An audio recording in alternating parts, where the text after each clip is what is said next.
সম্মানিত সুধী, আমার Facebook YouTube ভাইয়েরা, আসসালামু আলাইকুম।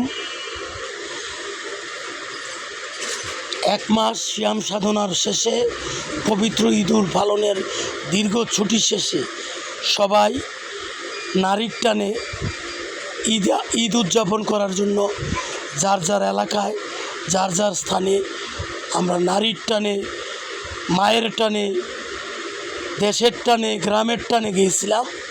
আমরা সবাই ঈদ করে প্রায় অনেকেই আমরা শহরে বা যার যার কর্মস্থলে আমরা এসে পৌঁছেছি।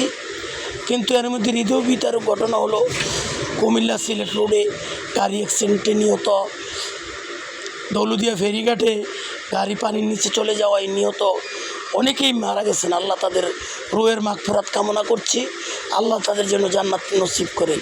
আমরা যারা সহি সালামতে পৌঁছেছি আমরা সবাই বলি আলহামদুলিল্লাহ। আর যারা পৌঁছতে পারে নাই, যারা পৌঁছবে আগামীতে, তাদের জন্য আমরা সবাই দোয়া করি যেন সহি সালামতে যার যার কর্মস্থলে যার যার জায়গায় পৌঁছতে পারে। আর আমরা সবাই সবার জন্য দোয়া করি যেন সবাই যার যার কর্মে গিয়ে ইনশাল্লাহ আবার সফল হই। আর সকলের জন্য দোয়া করবেন। আর আমার এই ইউটিউব চ্যানেলটিকে সাবস্ক্রাইব করে দিবেন, শেয়ার করে দিবেন, লাইক কমেন্টস করে দিবেন। আসসালামু আলাইকুম।